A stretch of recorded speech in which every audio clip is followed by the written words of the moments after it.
Hi friends, இப்ப தமிழக வெற்றி கழக தலைவர் விஜய் அவர்களை நேரடியா கேள்வி கேட்டிருக்காரு கல்வி அமைச்சர் அன்பில் மகேஷ் பொய்யாமொழி. அப்படி அவர் என்ன சொல்லியிருக்காருன்னா, நீங்கள் மாநாடு நடத்திய மாவட்டம் கனமழையால் தத்தளித்துக் கொண்டிருந்தது. உங்களுக்கு மாநாடு நடத்துவதற்காக இடம் கொடுத்த மக்கள் கனமழையால் பாதிக்கப்பட்டு இருந்தார்கள். போது நீங்கள் சம்பிரதாயத்துக்காக அறிக்கை வெளியிட்டீர்கள், சம்பிரதாயத்துக்காக புகைப்படம் எடுத்துக்கொண்டீர்கள், சம்பிரதாயத்துக்காக சமூக வலைதளத்தில் பதிவிட்டீர்கள். நீங்கள் எங்களை பார்த்து கேள்வி கேட்க என்ன தகுதி இருக்கிறது அப்படின்னு இப்போ ஒரு ரீசன்ட் பிரஸ் மீட்ல கேட்டிருக்காரு.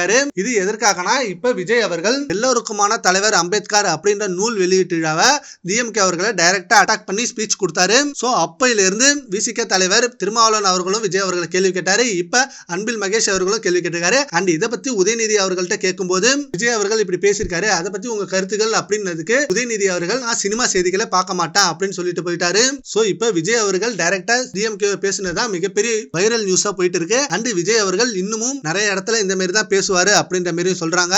சரி, ஓகே ஃப்ரெண்ட்ஸ், இப்ப அமைச்சர் அன்பில் மகேஷ் சொன்னதை பத்தி உங்க ஒப்பீனியனை நம்ம கான்வர்ஸ்ல கமெண்ட் பண்ணுங்க. Thank you friends.